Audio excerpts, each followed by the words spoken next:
Hello everyone, my name is Riddhi. इस lecture में हम लोग सब categorization of other backward classes OBCs ये वाले टॉपिक के बारे में डिस्कस करेंगे।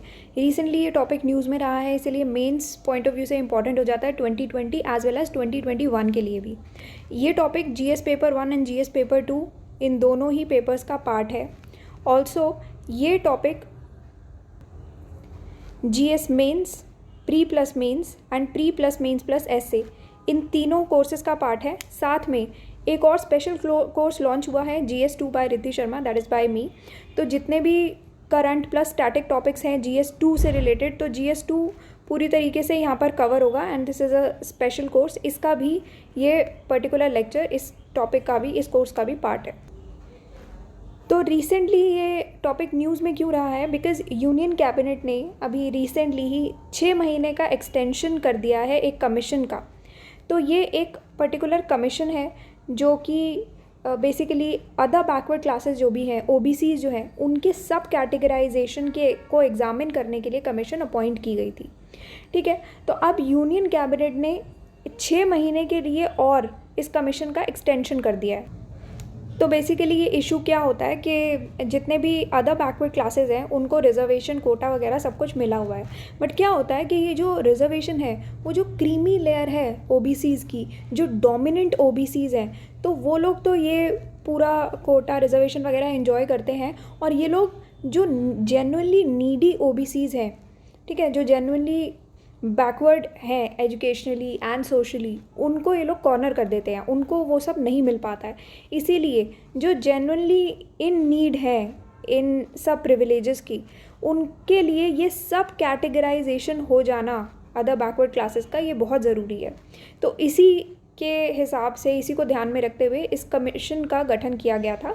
और अब इस कमीशन का टर्म जो है वो यूनियन कैबिनेट के द्वारा एक्सटेंड करके 31 जनवरी 2021 तक के लिए ये कर दिया गया, राइट। अब इसके बारे में और थोड़ा सा डिस्कस कर लेते हैं। एक 4 मेंबर कमीशन जो है वो कॉन्स्टिट्यूट की गई थी, जो कि जस्टिस जी रोहिणी के द्वारा हेड की गई थी। तो जस्टिस जी रोहिणी के द्वारा ये कमीशन जो है हेड की गई है। और ये कमीशन 2017 में कॉन्स्टिट्यूट की गई थी under article 340। Article 340 of the constitution किससे डील करता है?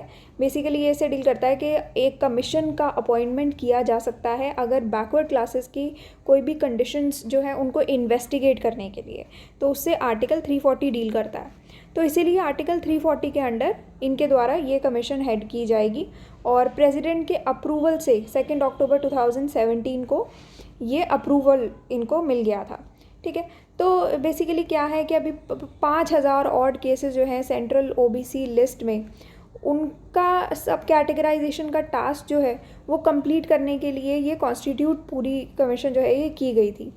क्यों की गई थी? ताकि इसका एम है कि to improve the equitability of sharing of benefits among OBCs, कि ओबीसीज में कितनी सारी कास्ट हैं, कितनी सारी क्लासेस हो गई हैं, तो उनमें इक्विटेबल डिस्ट्रीब्यूशन हो जाए अपॉर्चुनिटीज़ का। कि अपॉर्चुनिटीज़ कैसी हो गई कि अगर मान लो सेंट्रल गवर्नमेंट जॉब्स हो गई, या फिर आपके एजुकेशनल इंस्टीट्यूशंस हो गए, राइट, तो इन सब जगहों पर आपको इक्वल बेनिफिट्स मिले, इक्वल डिस्ट्रीब्यूशन हो अपॉर्चुनिटीज़ का। ठीक है, तो उसके लिए ये सब कैटेगराइजेशन होना ज़रूरी है। और 5000 अभी जो ऑड कास्ट्स हैं, तो ये सेंट्रल ओबीसी लिस्ट में अभी इनका कैटेगराइजेशन होना बाकी है, सब कैटेगराइजेशन होना अभी इनका बाकी है, इसलिए ये पूरी चीज़ न्यूज़ में रही है। अब इसके बारे में थोड़ा सा और डिस्कस कर लेते हैं। देखो, 2015 में NCBC which is national commission for backward classes, इसने ये रेकमेंड किया था कि ओबीसीज़ को आपको कैटेगराइज कर देना चाहिए। कैसे कैसे कि 3 पार्ट्स में ओबीसीज़ का कैटेगराइजेशन हो जाना चाहिए। पहला पार्ट होगा एक्सट्रीमली बैकवर्ड क्लासेस। ठीक है, ये तो हो गई एक्सट्रीमली बैकवर्ड क्लासेस, पहली कैटेगरी हो गई। दूसरी कैटेगरी हो गई मोर बैकवर्ड क्लासेस। ठीक है, और तीसरी कैटेगरी हो गई बैकवर्ड क्लासेस। तो यहाँ पर ये बात हुई थी NCBC के द्वारा कि OBCs का इन 3 तरीके से ये कैटेगराइजेशन हो जाना चाहिए। क्यों ये सब बातें हुई थी? देखो, जो रिजर्वेशन के बेनिफिट्स हैं OBCs में, वो जो डोमिनेंट OBC ग्रुप है वो लोग कॉर्नर कर देते हैं। अभी ओवर द ईयर्स ये देखा गया कि उन लोगों ने कॉर्नर कर दिए हैं। इसीलिए जो एक्सट्रीमली बैकवर्ड क्लासेस हैं उनके लिए ये सब कोटाज को रिकॉग्नाइज करना ज़रूरी है, ठीक है, जो जेन्युइनली इन नीड है। तो एक्सट्रीमली बैकवर्ड क्लासेस के लिए, जो कि OBCs के अंदर ही ये क्लास आती है, उनके लिए सब कोटास को रिकॉग्नाइज करना ज़रूरी है। तो NCBC जो है ये एक ऐसी कमीशन है, इसके पास ये अथॉरिटी है कि जितनी भी कंप्लेंट्स हो गई, ठीक है, और आपके वेलफेयर मेजर्स हो गए, ठीक है, ये वेलफेयर मेजर्स, कंप्लेंट वगैरह, ये सब एड्रेस करना किसके regarding socially and educationally backward classes, ठीक है। तो educationally and socially backward classes के रिगार्डिंग जितने भी आपके कंप्लेंट्स, मेजर्स, कुछ वेलफेयर मेजर्स वगैरह लेने होंगे, तो वो सब जो है NCBC देखेगा। All right, national commission for backward classes. इसीलिए ये पूरी चीज़ अभी सामने आ रही है। अब इस कमीशन का मैंडेट क्या है, मतलब कि किस तरीके से ये कमीशन काम करेगी? तो क्या है कि अभी इनइक्वल डिस्ट्रीब्यूशन तो हो ही गया है, ठीक है। जितने भी बेनिफिट्स मिलते हैं रिजर्वेशन में, तो उसका इनइक्विटेबल जो डिस्ट्रीब्यूशन हुआ है, किस हद तक ये इनइक्विटेबल डिस्ट्रीब्यूशन हुआ है, एक्सटेंट क्या है, कितना एक्सटेंट तक इनइक्विटेबल डिस्ट्रीब्यूशन हुआ है रिजर्वेशन के बेनिफिट्स के लिए। जैसे कि अगर मैं बात करूं कि 27% जॉब्स में और एजुकेशन में ये डिस्ट्रीब्यूशन हो रखा है, तो कितना यहाँ पर अगर हम सेक्टर की बात करते हैं तो कितना इनइक्विटेबल डिस्ट्रीब्यूशन हो गया है, जो अलग अलग आपकी कास्ट हो गई या कम्युनिटीज़ हो गई सेंट्रल OBC लिस्ट के अकॉर्डिंग, ठीक है, ये चीज़ ध्यान में रखनी है। सेंट्रल OBC लिस्ट के अकॉर्डिंग कितना इनइक्विटेबल डिस्ट्रीब्यूशन हुआ है, इसके एक्सटेंट को एग्जामिन करना, सबसे पहले तो ये काम करना पड़ेगा। दूसरा काम क्या करना पड़ेगा कि फिर आपको जो भी मैकेनिज़्म, क्राइटेरिया, नॉर्म्स, पैरामीटर्स हैं, उसको वर्कआउट करना पड़ेगा। किस तरीके से वर्कआउट करेंगे? हाउ? तो एक साइंटिफिक अप्रोच फॉलो करते हुए कि हम किस तरीके से OBCs का सब कैटेगराइजेशन कर सकते हैं, ठीक है। फिर उसके अकॉर्डिंग अगर हम साइंटिफिक अप्रोच से सब कैटेगराइजेशन OBC का कैसे कर सकते हैं, इस तरीके से अगर हम देखेंगे तो हम कोई ना कोई मैकेनिज़्म, क्राइटेरिया, नॉर्म्स, पैरामीटर फिर उसी अकॉर्डिंग हम कैरी आउट कर पाएंगे, वर्कआउट कर पाएंगे, ठीक है। अब बात करते हैं रीज़न्स की कि क्यों ये चीज़ें ज़रूरी। सबसे पहला रीज़न तो ये है कि जो रिजर्वेशन के बेनिफिट्स हैं वो अभी तक सभी को नहीं मिले हैं, सिर्फ लिमिटेड सेक्शन तक ही पहुँचे हैं ये बेनिफिट्स, ठीक है। अगर देखा जाए, रोहिणी कमीशन ने ये हाईलाइट किया है कि अराउंड 26,000 के करीब सेंट्रल लिस्ट OBCs, टोटल जो OBCs हैं सेंट्रल लिस्ट में 26,033 के आसपास टोटल OBCs हैं। तो उनमें से अभी 1900 कास्ट्स ऐसी हैं जिनको बेनिफिट अभी तक नहीं मिला है, ठीक है, इनको कोई भी प्रोपोर्शनेटली बेनिफिट ये नहीं हो पाए हैं, ठीक है। और इन 1900 कास्ट में से भी आधे लोग ऐसे हैं जो कि कोई भी रिजर्वेशन का बेनिफिट इनको नहीं मिला है, ठीक है। मतलब इनको तो कुछ बेनिफिट्स ऐसे हैं जो नहीं मिल पाए हैं, और इनमें से 1900 में से हाफ ऐसे हैं जिनको कोई भी बेनिफिट नहीं मिला, ठीक है। तो ये एक प्रॉब्लम आती है कि काफ़ी कम लोगों को मिला है, ठीक है। और जो बाकी के अदर हाफ हैं, जैसे एक हाफ ये हो गया, जो सेकंड हाफ हो गया इसका, वो ऐसे लोग हैं जिनको 3% सिर्फ शेयर मिला है OBC कोटा में ही। तो ये कुछ जैसे आपका सर्वे के द्वारा ये पाया गया है, कुछ नंबर्स हैं, ठीक है। तो उनको अराउंड 3% और लेस देन 3% शेयर मिला है OBC कोटा में। तो ये सारे इश्यूज़ आए हैं। तो कमेटी ने भी हाईलाइट किया है कि 25% जो बेनिफिट्स हैं रिजर्वेशन के, वो सिर्फ 10 सब कास्ट के द्वारा ही अवेल किए गए हैं, ठीक है। तो 10 सब कास्ट, सिर्फ इतनी ही सब कास्ट है जिनके द्वारा 25% बेनिफिट्स जो हैं OBC रिजर्वेशन के ये अवेल किए गए हैं। तो ये सारी प्रॉब्लम्स निकल के आ रही हैं सामने। ऑल्सो अब कमेटी के अकॉर्डिंग कुछ कम्युनिटीज़ ऐसी भी हैं जिनको बिल्कुल भी कोई रिजर्वेशन नहीं मिला है। जैसे कि कौन कौन सी कम्युनिटीज़ हैं ये, कि सबसे पहली तो है प्रोफेशन बेस कास्ट, जैसे कि कलाइगर्स हो गए। तो ये बेसिकली वो लोग होते हैं जो कि एक ऐसी कम्युनिटी है जो ट्रेडिशनली टिन्स को पॉलिश करती है। फिर दूसरी है सिकलीगार्स एंड सरानियाज, जो कि ट्रेडिशनली नाइफ्स शार्प करते हैं, और बाकी के और कुछ मार्जिनलाइज्ड ग्रुप भी हैं, ठीक है। तो ये सारे लोग आते हैं। साथ में बेनिफिट्स जो हैं, एक और रीज़न ये बनता है, वो जितने भी इकोनॉमिकली स्ट्रॉन्गर सबसेक्शंस हैं उनके पास ज़्यादातर बेनिफिट्स चले जाते हैं। रिसर्च के द्वारा ये भी सजेस्ट हुआ है कि मंडल कमीशन के रिकमेंडेशंस जो हैं वो जो इकोनॉमिकली बेटर पोजीशन के ओबीसीज़ हैं उनको ज़्यादा हेल्प किया है, रादर देन जो मोस्टली बैकवर्ड क्लासेस हैं, जो बहुत ज़्यादा बैकवर्ड क्लासेस हैं उनको इतना हेल्प नहीं किया है, बट जो इकोनॉमिकली स्ट्रॉन्गर सबसेक्शन है उनको ज़्यादा हेल्प मिली है इन सब चीज़ों से। तो बेनिफिट्स जो हैं वो स्लाइटली टिल्ट किसकी तरफ रहे हैं, इकोनॉमिकली स्ट्रॉन्गर सबसेक्शंस की तरफ रहे हैं। अब रिकमेंडेशंस क्या रही हैं इस कमीशन की इस रिगार्ड में, कि देखो ये जो 27% का कोटा है, ओबीसी कोटा है, इसमें से 8 से 10% का फिक्स्ड कोटा कर देना चाहिए। ये जो 1900 कास्ट्स हैं, ये जो 1900 कास्ट थी ना, तो इनके लिए ये 8 to 10% का कोटा इन लोगों के लिए कर देना चाहिए। जो अभी ये जो मैंने आपको नंबर बताया था 2633 ओबीसी सेंट्रल लिस्ट के हैं ये लोग, तो इनमें से 1900 कास्ट जो हैं उनके लिए ये 8 to 10% का कोटा फिक्स कर देना चाहिए out of this 27% OBC Kota. किसके लिए करना चाहिए, इन लोगों के लिए, ठीक है।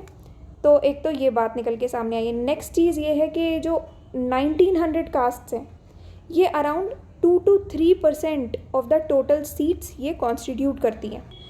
तो मतलब कि आप ये कह सकते हो कि अगर 2 से 3% ही टोटल सीट्स कंट्रीब्यूट करती हैं तो ज़्यादा कोई बाकी के ग्रुप्स को ये कुछ खास अफेक्ट करेगा नहीं, बल्कि ये जो कास्ट हैं इनको ये सब्सटैंशियली बेनिफिट ज़रूर कर देगा, ठीक है। तो इनके लिए सही हो जाएगा। तो एक ये बात निकल के सामने आती है।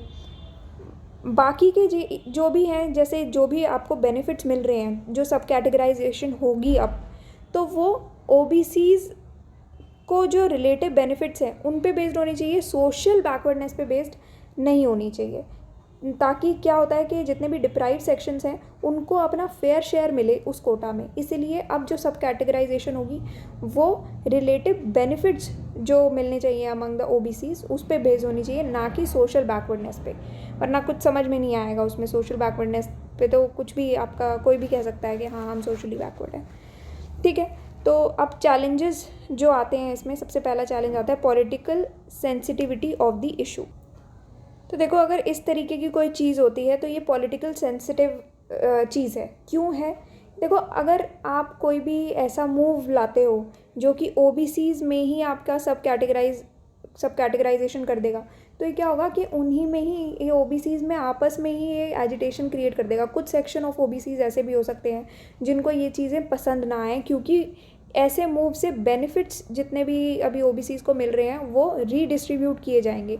तो ये रीडिस्ट्रीब्यूशन ऑफ बेनिफिट्स जो है हो सकता है कुछ सेक्शंस ऑफ द पॉपुलेशन को पसंद ना आए, ठीक है। तो एक ये मेजर इशू बनता है।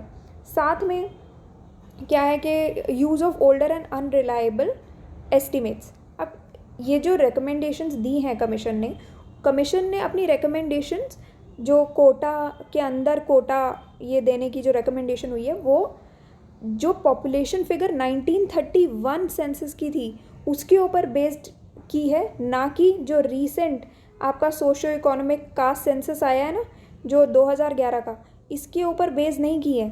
तो इसीलिए अभी आपको सोशियो इकोनॉमिक कास्ट सेंसस जो 2011 का है उसमें क्या है कि 500 अभी तो नई कास्ट भी ऐड हो गई हैं, ठीक है। तो ये तो 500 न्यू कास्ट ऐड कर दी गई है, तो अभी इनका सारा डेटा कहाँ से लाएंगे, ठीक है। तो ये सेंट्रल लिस्ट ऑफ ओबीसीज़ में ये कास्ट ऐड की हैं मंडल कमीशन रिपोर्ट के बाद की। और 1931 सेंसस जो है उनमें ये नए एडिशंस की पॉपुलेशन का कोई भी रिकॉर्ड है नहीं। तो अगर आपको ये सब चीज़ें अगर करनी पड़ेंगी, पूरा एस्टिमेट्स वगैरह लेना पड़ेगा, तो वो आपको अभी 2011 सेंसस के अकॉर्डिंग लेना पड़ेगा, 2000 और इससे पहले के सेंसस के अकॉर्डिंग नहीं चलेगा। तो ये अभी एक टास्क बनने वाला है, ठीक है। तो इसीलिए ये अनरिलायबल एस्टिमेट्स जो हैं, ओल्डर एस्टिमेट जो हैं, इनसे कुछ बात बनेगी नहीं, गड़बड़ हो सकती है, ठीक है। साथ में जो 1931 सेंसस है उसमें प्रिंसली स्टेट्स की पॉपुलेशन का भी कोई डेटा नहीं है, ठीक है। तो ऐसी प्रिंसली स्टेट जो कि ब्रिटिश के द्वारा रूल नहीं की गई थी, ठीक है। तो ये सब चीज़ें हैं, बहुत सारे चैलेंजेस निकल के सामने आते हैं। तीसरा चैलेंज ये है कि information availability on social and educational status. तो क्या है कि अभी इतना इन्फॉर्मेशन अवेलेबल है ही नहीं, लैक ऑफ अवेलेबिलिटी है रिगार्डिंग के सोशल और इकोनॉमिक बैकवर्डनेस जो है कुछ कास्ट की, कितनी एक्सटेंट क्या है इकोनॉमिक और सोशल बैकवर्डनेस का। तो इसीलिए ये वाली इन्फॉर्मेशन अभी अवेलेबल नहीं है, तो ये एक चैलेंज बन के सामने आता है, ठीक है। तीसरी नेक्स्ट चीज़ क्या हो जाती है कि एक बहुत ही डिफ़िकल्ट एक्सरसाइज हो सकती है स्टैटिस्टिकली। क्यों हो सकती है? देखो, दो रीजंस होंगे इसके। पहला तो लार्ज नंबर ऑफ कास्ट। अभी कास्ट देखा जाए एनसीबीसी के अकॉर्डिंग ही कम से कम भी 2500 ओबीसी कास्ट ऐसी हैं कंट्री में, ठीक है। और साइंटिफिक सब कैटेगराइजेशन जो है हर एक कास्ट का एनालाइज करना है ना, एक एक कास्ट को, मतलब 2514 ओबीसी कास्ट है टोटल, ठीक है। अब एक एक कास्ट को पकड़ो, फिर इनको सब कैटेगराइज करो, ठीक है। तो ये तो होने वाला है पूरा अच्छा खासा टास्क, एक एक कास्ट को पकड़ के उनको एनालाइज करना, है ना। उसके बाद अपने एस्टिमेट्स बिठाना, साइंटिफिकली उसको सब कैटेगराइज करना, तो ये चैलेंजिंग होने वाला है। दूसरा क्यों डिफ़िकल्ट हो जाएगा ये स्टैटिस्टिकली, क्योंकि variation from state to state. देखो, कास्ट के अंदर ही स्टेट से लेकर स्टेट में, तो अलग अलग स्टेट में कास्ट में ही सिग्निफिकेंट वेरिएशंस आती है, जो ये इम्प्लाई करता है कि जो डेटा कलेक्शन है उसको और ज़्यादा बड़ा होना पड़ेगा और ज़्यादा रॉबस्ट होना पड़ेगा। तो अगर एक स्टेट में मान लो कुछ कास्ट जो है वो ओबीसीज मानी जाती हैं, कुछ स्टेट में, दूसरी स्टेट में अगर जाओगे वो ओबीसी नहीं मानी जाएगी, ठीक है। तो ये स्टेट वाइज जो है आपको डेटा कलेक्ट करना, बहुत बड़ा डेटा कलेक्ट हो जाएगा वो, ठीक है। फिर एक एक डेटा को एनालाइज करके वो पूरा टास्क जो है काफ़ी बड़ा, रॉबस्ट, बहुत डिफ़िकल्ट टास्क, चैलेंजिंग टास्क होने वाला है ये। तो एक ये चीज़ है। अब हर एक को बेनिफिट जो है उसका इक्वल डिस्ट्रीब्यूशन हो, उसके लिए और चीज़ें क्या की जा सकती हैं। तो पहली चीज़ ये की जा सकती है कि आप जो क्रीमी लेयर सीलिंग है उसको आप रिवाइज़ करें। तो ये जो एनसीबीसी है, national commission for backward classes, ये डिमांड करती है कि जो इनकम सीलिंग है उसको दोबारा से रिवाइज़ किया जाए, क्योंकि अभी जो करंट लिमिट है वो अप टू डेट नहीं है। जो परचेजिंग पावर है अभी फ़िलहाल की, एसोसिएटेड परचेजिंग पावर है लोगों की, उसके अकॉर्डिंगली अभी की लिमिट जो है, करंट लिमिट, वो अप टू डेट नहीं है। इसलिए इनकम सीलिंग को वापस से रिवाइज़ किया जाए, ठीक है, ताकि इक्विटेबल बेनिफिट्स डिस्ट्रीब्यूशन हो सके। दूसरी चीज़ है कि स्ट्रेंथनिंग ऑफ एनसीबीसी, ठीक है। तो national commission for backward classes का स्ट्रेंथनिंग होना चाहिए कि एनसीबीसी के जो डोमेन में जितना भी उनका पावर्स है उसको और एक्सपैंड किया जाए। और जो ये डोमेन है एनसीबीसी का, तो इस कमीशन को एक कॉन्स्टिट्यूशनल स्टेटस देके इस कमीशन का जो डोमेन है उसको और ज़्यादा आप एक्सटेंड कर सकते हो, ठीक है। तो इसको कॉन्स्टिट्यूशनल स्टेटस प्रोवाइड किया जा सकता है। तो ये एक मेजर पॉइंट बनता है। ऑलराइट, अब यहाँ पर आपके लिए एक मेंस के लिए प्रैक्टिस क्वेश्चन है, तो ये क्वेश्चन आप अटेम्प्ट करने का ट्राई करना। तो क्वेश्चन है कि discuss the constitutional and legal dimensions